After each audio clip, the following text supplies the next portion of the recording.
Sister, I know how you feel.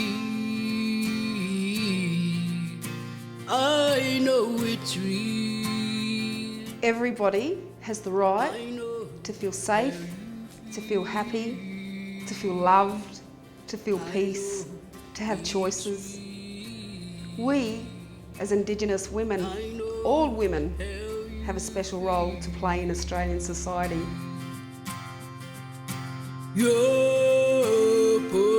Nungamimina is a unique service in that it's the only Aboriginal specific family and domestic violence shelter in South Australia. Women and children access our service from across all states and territories. Many have high and complex needs and are isolated from family and community. Therefore, our agency strives to offer the best possible support for our residents. I know how you feel. When you're in a violent relationship, they take away your inner self, your personality, who you are, and they try to demean you, and you do get lost because you're listening to all their negative input, and you're not saying anything, you're just copying it all the time, that you do believe what they're telling you, all that negative stuff. So I think when you've had enough, it's really up to the individual. When enough's enough, it's enough.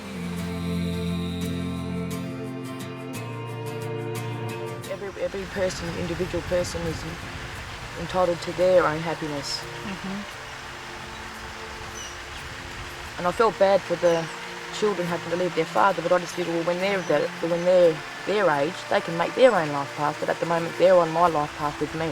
I've had police involved in other places, but not in the leaving. Like the police would just take him somewhere else, but 20 minutes later he'd walk back again. And that just got ridiculous because my daughter was just a basket case. Because I had a child, I suppose there was no doubt about it. I had to do it for her and for myself too. 'Cause, if I'm not happy, then how is my daughter gonna be happy?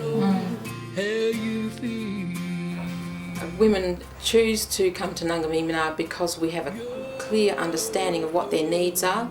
They come in with maybe 1 or 2 children, anything up to 10 children, and also have children from another relationship.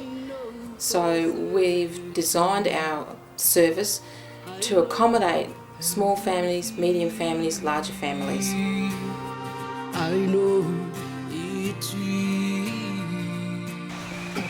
I don't know how I coped, but I think you just shut off from your personal life and your work life. It's separate, and being at work, I wasn't around the violence, so that was my lull time, my peace time. I was caught in a cycle where I had a man who didn't like to work and smoked Yarnin all day. So it was like I was always living on the dole. Never had going from one $500 bomb to the next $500 bomb car, and always going for second-hand fridges, and nothing ever new. I kept it hidden. I know one co-worker knew what was going on, but because I hadn't spoken about it, and that person never asked me directly, and I think that co-worker was just waiting for me when they felt the time was right for me. Many of our clients have high and complex needs that could be around social and emotional well-being, loss and grief, substance abuse, alcohol abuse, children that have been sexually abused. Therefore, we as a service have to provide some sort of support mechanism to assist them while they're here. When I made the decision to leave, he'd actually beat me so bad I ended up at the hospital, and the police that picked me up were really good, but I actually found hospital staff just treated me like I was a drunk, and just another bashed victim.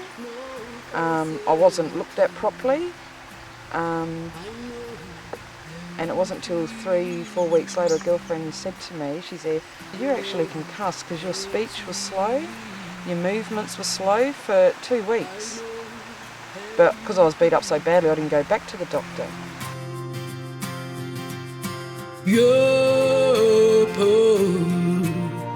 After something like that's happened, you do need time to heal, I guess, and everybody here knows that already, but I guess because I'd never been in that situation before, I wasn't sure what I was in for. So it's good to have people to know who knew what I needed when I didn't know what I needed, if that makes any sense. So to go to my dad's that night, I slept there, and the next morning I woke up, I couldn't open my eyes. They were all puffy and swollen because I'd got that many knocks to the head, and my daughter had to see me like that. Sister, I know how you feel. I know The woman is staying here. We're working with her on what her priorities are, listening to her story, working with her on her case management plan so that she has gained skills and knowledge to bond with her children and look back at her childhood and some of the patterns that have developed over the years of living with family violence. In the first 6 months it was difficult. He was very angry. He'd go from angry to being very upset.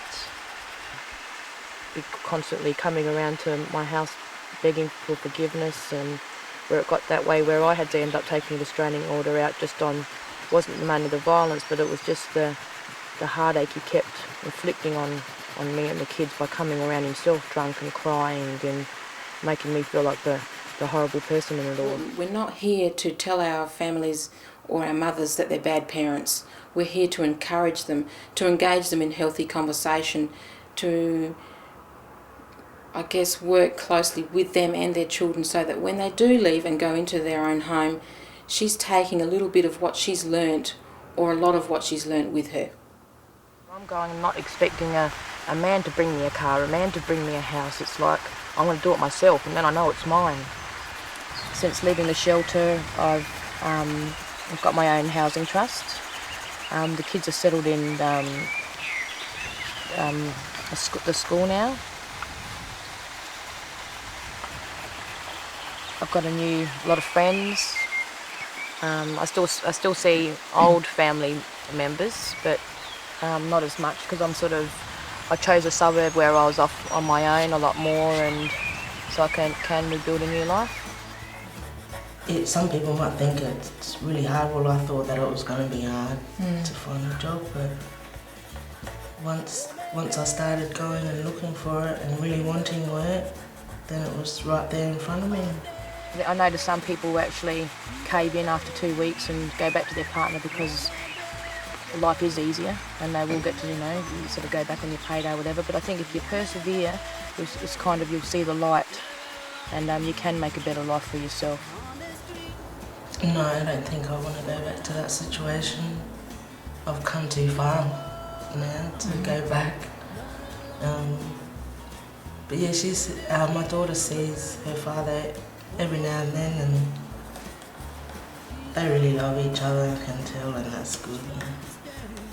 He doesn't have to be there. He can still be a good father and not be with us. Once a woman's ready to move on from the service, she still becomes a part of our outreach service. She's built on a lot of her skills, and there are a lot of positive things that we've seen while she's been here within the service. She's built up her self-esteem, her children are going to school, she's addressed a lot of her issues, and she's just that next step forward, I guess, in living in the community again. My future is going back home, buying my house on the beach, getting a job over there and making sure the kids are right and everything is put in place for them to succeed without the missionary thinking, all the paternalistic stuff, and that our babies are doing well and can survive and can cut it anywhere in the world. It doesn't matter, not just be okay to do Nunga stuff, but be good enough to do stuff that's not Nunga stuff. and do it well. Very far, do it elsewhere. Nungamimina works in partnership with as many agencies as possible to help and support us in providing safe accommodation, counselling for our women and children, in-house programs, external programs such as self-development, education, legal support, health and hygiene, financial budgeting, and as well as there's a wide range of many other services we provide.